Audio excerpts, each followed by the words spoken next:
everyone, it's 2024. Happy New Year! Now, I will gonna show you my top 23 body mist for the year 2023. So, dahil 2023 last year, so ang papakita ko sa inyo ay 23 din na body mist. So, let's start it. Then, my top 23 is the new release of Pati Body Work. Ito ay, ngayon lang to ni-release ngayong December, November. I think, November. So, it's a luminous. Ayan. Look at the bottle. Ayan, di ba? Itsura pa lang, mukha na siyang expensive. Look at the, yung takip niya. Ito. Diba? Sa takip pa lang, mukha na siyang expensive. So, eto, ang dami natakot dito kasi nga, yung ano niya, yung amoy niya, parang amoy mature daw. Pero for me, siguro sa first initial spray, ano siya, matapang. Pero pag nag-die down na siya, ano siya, powdery yung na yung scent niya. And amoy expensive perfume talaga. Eto, ayan, hindi ko nababasahin yung notes. Ayan. Ayan. Pero ito yung aking top 23. And then, next is the Dahlia. Ito. Ito ay na diniscontinue na nila to. And then, ngayong taon, nirelease nila ulit. Look at that. How, kung gano'n na lang, nito. Super. Ang dami ko nang nabawas. Yan. Diba? Ayan. Ayan. This is my top 23. But actually, ito, tinitipid ko siya. Hindi ko siya ganong ginagamit. Pero lagi ko siyang hinahanap. Dahil, super bango talaga nito. Powdery siya. Na, amoy expensive. Amoy daw nito ni Carolina Herrera. Good girl. So, ayan. Napakabango nito. That's why, minalik siya ngayon ni Bath & Body Works. But ang sabi nila, yung ngayon daw, yung new packaging daw niya is parang, mas hindi siya nagtatagal. Ganun naman talaga si Bath & Body Works. Pag once na discontinue niya yung mga mist niya, and then pag nire-package niya, nababawasan yung amoy niya. Parang naliless yung tapang. So, ayun. So, that's why tinitipid ko to. Kasi nga, kapag kumuha ako ng kung if ever nakukuha man ako ng new packaging niya, siguro mas gagamitin ko yun kesa ito. Kasi syempre ito, all packaging to. So, ito yung mas nagtatagal yung amoy, mas long lasting yung amoy niya. So, ayan. That's Dahlia. And then, top 21. Top 21 is a new release also. I think, nirelease nila to nung spring or summer sa atin. Ito, ngayong taon din na to. Actually, kasama niya si Gingham Vibrant, Gingham Gorgeous, and Gingham Fresh. Meron din akong Gingham Fresh. Yung Gingham Vibrant ko, binigay ko sa pamangkin ko. At ang tinira ko talaga si Gingham Gorgeous kasi nga, mas nabetan ko siya. Super bango nito. Ayan, ito ang kanyang, wait lang, ang kanyang notes. Pink strawberries, peach nectar, and peony blooms. Super bango niya talaga. Kaya itong aking top 23. Ito yung lagi kong ginagamit nung summer. Super. Lalo na pag mainit. Ayan siya. Ito yung aking top 21. The next is sorry, maingay ang aso naman. 20. Ito, tingin ko puro Burbanilla, na to, Victoria's Secret na yun. Burbanilla Flankers. Ito, isa din to sa mga go-to scent ko nung summer. Is Burbanilla Golden. Ayan, look at that. Gamit na gamit ko din to. Pag mainit, ayan, spring. Super bango din niya. Ang kanyang notes ay sugar tonka, orchid blossom, bear vanilla, at golden apar. Next is bear vanilla again. Bear vanilla, and now it's bear vanilla crystal. Bare Vanilla Crystal, another flankers ni Bath and Body Works. Ay, sorry. Look at the dent. Ayan. So, this is the Radiant Amber. Radiant Amber Vanilla Mask, Bare Vanilla Bean with Crystal Energy. So, ayan. Another go-to din to. Ayan. Ang bango kasi mahilig talaga akong, alam niyo na mahilig ako sa Bare Vanilla. So, ayan. Next is Bare Vanilla Heat. Another Bare Vanilla. Look at the dent. Ito, amoy mango. Amoy na original na Bare Vanilla with the, with mango. So, ayan. That's why, good na good talaga siya for summer. Summer scent. So, spice mango, solar coconut, and Bare Vanilla heats up. Ayan. Super bango din yan. Next is Bare Vanilla. Ito, new release din to. New release? It's a new release din ngayong taon. I think it's October. Yeah, I think October to na-release or September, mga ganon. So, ayan. Bare Vanilla Cashmere. Ayan. And the notes are plush, patchouli, vanilla orchid, all wrapped up in Bare Vanilla. Ang sabi nila, ito daw, amoy siya ng original na Bare Vanilla.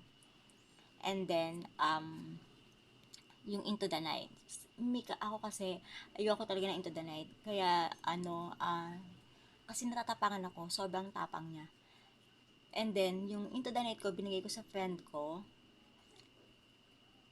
Dahil nga sobrang tapang niya. Pero eto, nung tinry ko siya, nagustuhan ko siya. Parang siya siguro yung naamoy ko yung niya, yung Into the Night niya kasi yung patchouli niya siguro ganun. Pero nung hinaluan siya nahalo siya ng vanilla, super bango niya. So, that's why I like it. Ayan, look at na dent ko dyan siya. Ayan, diba? So, that's my one, ano number na tayo? 23, 22, 21, 20, 19, 18, 17. Okay, and my top 16 is another Bare Vanilla. It's a Bare Vanilla Splash. Ito, ang alam ko ngayong taon din to ni-release. Ang daming ni-release na flankers ngayon ni Bare Vanilla ngayong taon na to. Super. So, eto naman, si Bare Vanilla Splash.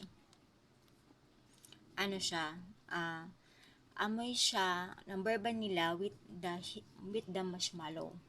So, pero ano ba lang nakalagay? Kung papansinin niyo yung notes niya, wala siyang nakalagay na marshmallow. It's coconut flower, iridescent lotus, Bare Vanilla makes a splash.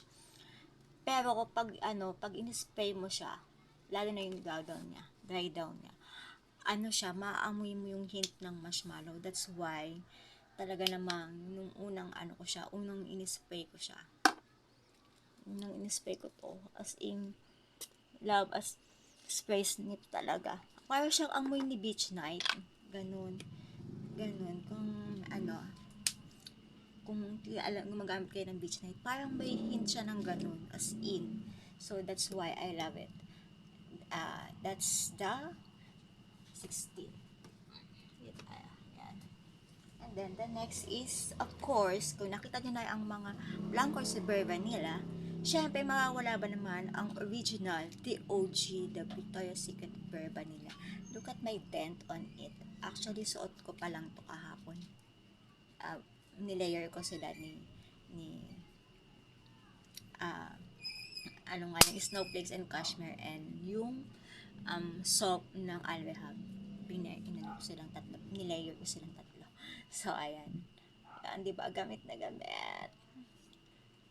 Pero don't worry kasi I have a backup of it. So, ayan. Si Bare Vanilla. Siyempre, sino bang hindi nakakilala dyan? It's a whipped vanilla, soft cashmere, skin to skin. Sino bang hindi nakilala kay Bare Vanilla? And the next is 14 is Vanilla Swirl. Ito is I think it's a rare scent na already. Mahirap na siyang humanap. Kung makakita man kayo, na siya, expensive na siya, masyado na siyang mahal. So, ayan, wala siyang notes sa likod. Pero, may ano to, para sa akin, ang para siyang amoy, may amoy din ng cotton candy ni Bath and Body Works. So, ay cotton candy clouds ni Bath and Body Works. That's why I love it. You know, kasi ang sense ko kasi is parang sweetie vanilla, mga ganon. Hilig ako sa mga sweet scents. And speaking of cotton candy clouds, the other flankers of cotton candy clouds, and this is the whipped berry meringue. Yan sila yung magkakaamoy. That's why may cotton. Ito yung another package ng cotton candy clouds. Ayan. Gamit na gamit ko din yan pag mainit. And syempre, ang speaking of cotton candy clouds, ayan, is cotton candy clouds. Favorite. Ayan ang ating mga gamit na gamit ngayon, 2023. Next is the new release also this year, this summer I think. It's Sweet Petal Funky. Ayan. Look at that end. Diba? Eto, super bango din ito. Amoy siya, rose siya na candy. Rose na candy. Parang yung, sabi nila hindi daw nila masyadong na-appreciate tong scent na to. Pero for me, appreciated ko siya. Tapos hinahaluan, para mag long last siya, hinahalo ko siya kay Rose na Bath and Body Works. Then, it's super, para siyang nag-aamoy expensive na siya na pabango for me. So, but even though this scent alone is smells so expensive also. So, ayan, see? Sweet Petal Funky. And next is number 10 is eto, if you just want to relax and makes you chill, dito na tayo kay Lavender and Vanilla. Ayan, super.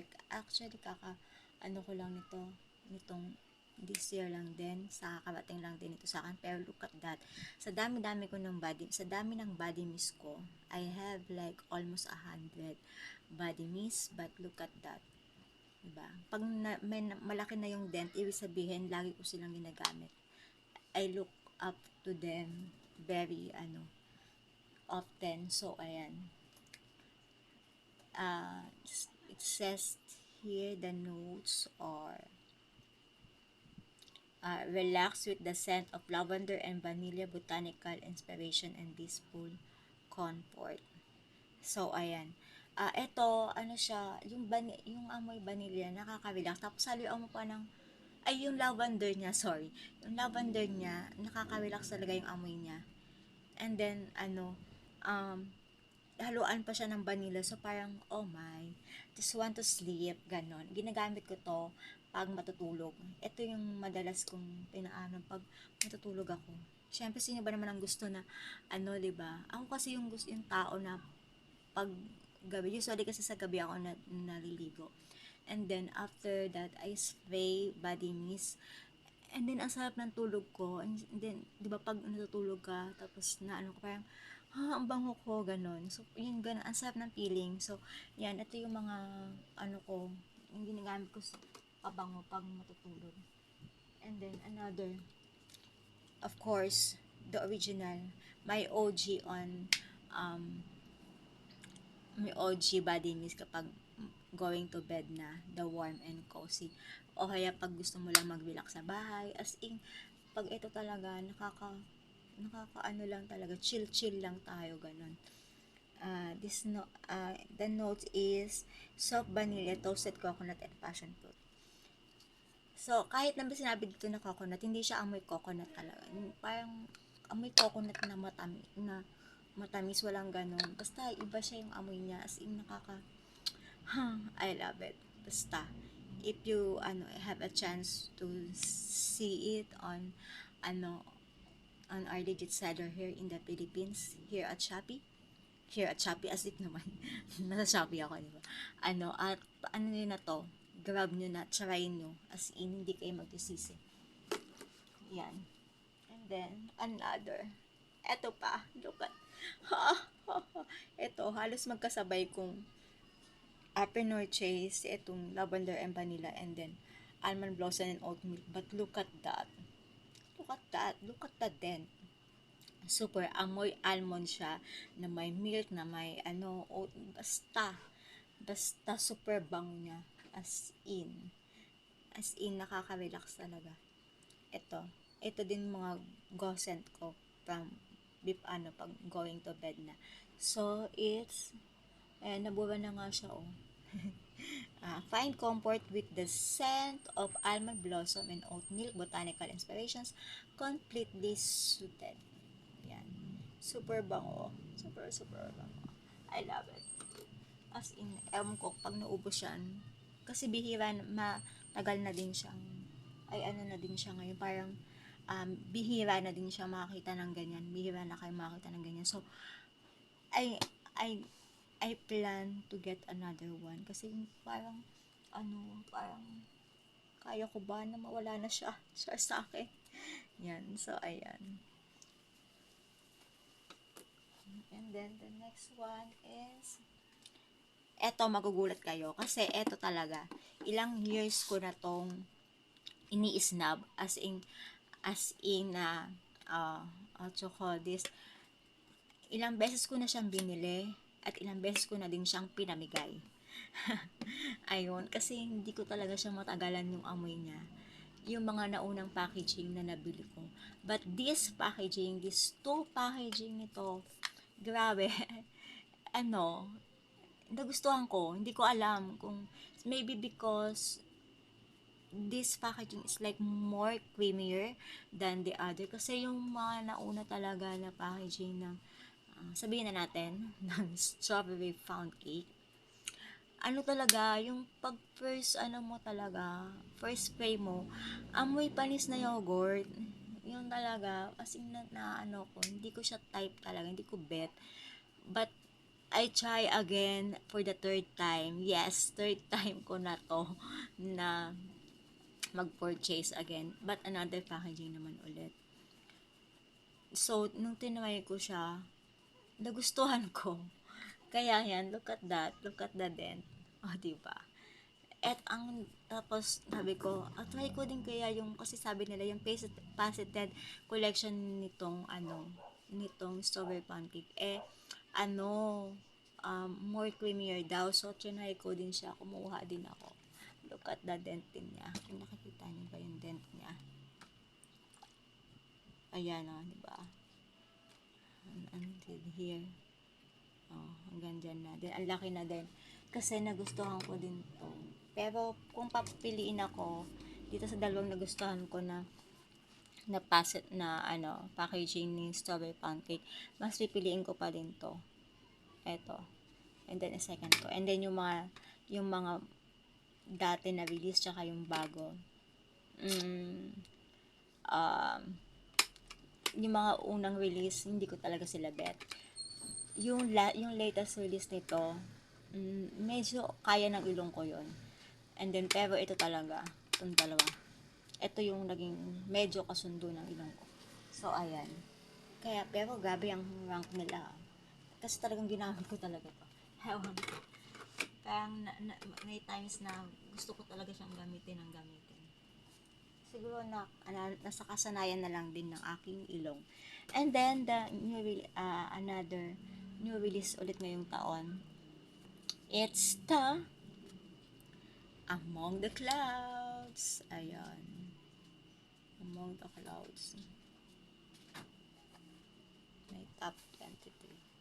Ay, ano na ba to? 1, 2, 3, 4, 5. May top 6. 2, 3, 4, 5. May top 6. Ayan. Among the Clouds. Ito, super bango din ito. The scent notes are Among the Clouds. Ang scent notes niya ay sobrang dami, hindi ko makita. Hindi natin siya makita. Wait, focus natin, ha? Ayan. Wild berry skies and whipped vanilla clouds. Discover your place among the clouds, sweet and okay na. Malabo na yung mata ko. Sorry naman. So, basta ano siya. Parang hindi siya nagkakahawig sa amoy ni Cotton Candy Clouds. But, super. Hindi siya repackage ni Cotton Candy Clouds na. Pero, super. Bango. Tamis din siya. Ayan. And then, may top 5.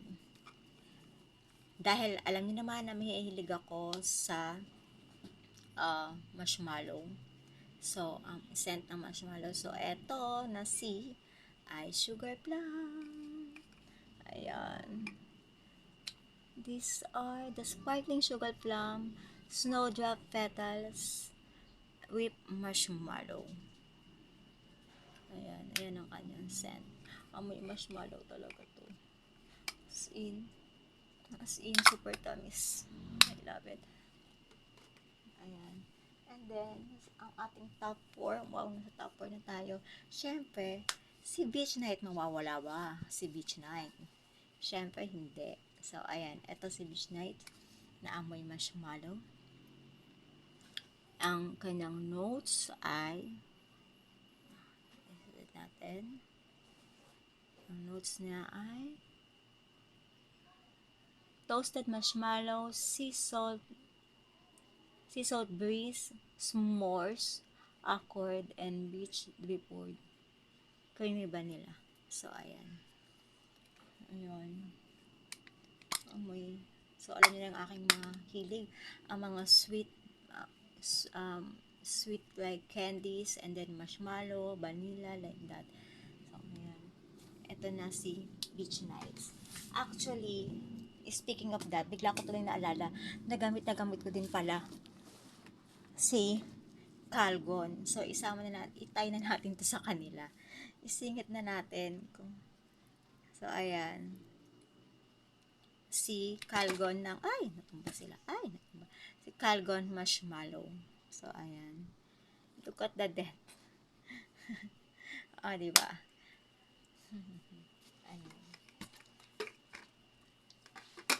Ayan. Deep into the decadent flavor of marshmallow, soft, sweet, deliciously irresistible. Sorry, hindi na, ayan. Sorry if malikot yung camera ko, ay yung pagka-focus ko. But, anyways, ayan. Ayan si Marshmallow Calgon. Kung gusto niyo siya, may mga decant naman na nagbibenta sa Shopee. Baka, kung gusto niyo lang siyang i-try. And then,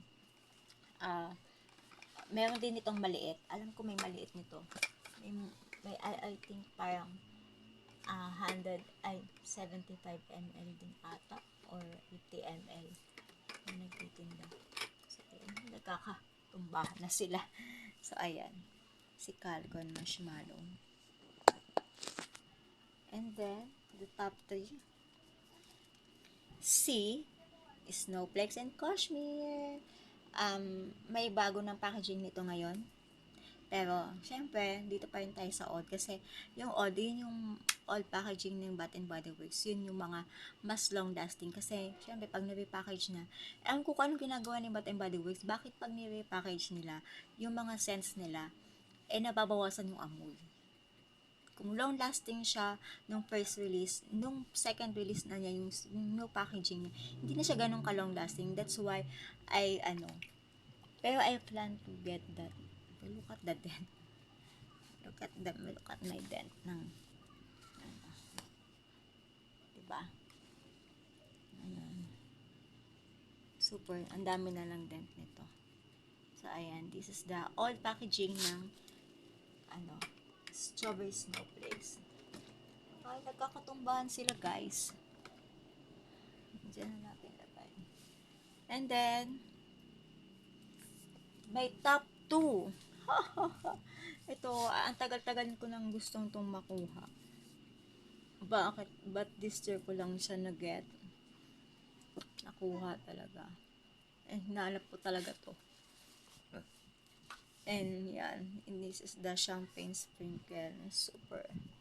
Yung champagne toast, sobrang tamis niya for me. Pinamigay ko lang din yun. Dalawang beses na ako kumuha nun, pero dalawang beses ko din siyang napamigay. Kasi, for me kasi parang super tamis siya.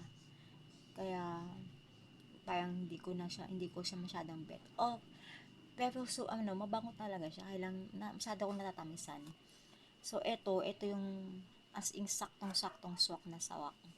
Champagne sprinkles. Ang notes niya ay sparkling champagne, raspberry icing, and rainbow sprinkles. Ayan, super bango. Para siyang champagne toast na may, ano, champagne toast na may, ano ba? Ano ba pinagkasabi ko? Parang, basta, may matamis na, na alak na may berries. Ganun. Tapos, siya, ang cream. May, siya eh. Creamy din eh. May pagka-creamy siya. May, champagne toast na creamier, ganon. Na wine, na may wine. Champagne. Ay, whatever. Basta ganun, mabango siya. Kaya yan ang aking top 2. And then, may top 1 is, tadaan! Lemon pound cake. Look at that. Ito na yata yung pinaka-biggest dent sa aking mga body mist. Na almost, parang 1/4 na yung nagamit ko. And I have a backup of that. So, I have nothing to worry about na ma-oops ko man to kasi meron akong backup. So, ayan. Si lemon pound cake. Ito literally na amoy lemon cake. Amoy lemon cake siya na masarap. As in, bagong bake na lemon pound cake. Na lemon cake. Ang bango. Hindi mo siya, alam mo yung, di ba kasi yung iba parang ayaw nila, natatakot sila dahil baka amoy lemon. Parang dishwashing liquid, di ba? Yung joy, dishwashing liquid. Ganun yung amoy. But no, it's not. It's like, lemon na cake talaga. As in na nakakagutom. So, ayan. I love it. So, that's all my top 23 ng body spray, body mist, fragrance mist, or whatever ngayong 2023. So, ayan. So, sana po ay nagustuhan nyo ang aking video ngayon. So, kung meron po kayong mga ideas na gusto na gawin ko, gawing video, pwede naman po kayo mag-request. Please comment down below. And then, like nyo na din at subscribe na din kayo para naman matuwa naman ako sa sarili ko na parang na-feel ko na paid off naman yung effort ko. So, but, still, sa mga nakaka-appreciate at makaka-appreciate ng video na to, maraming salamat po! Goodbye and Happy New Year!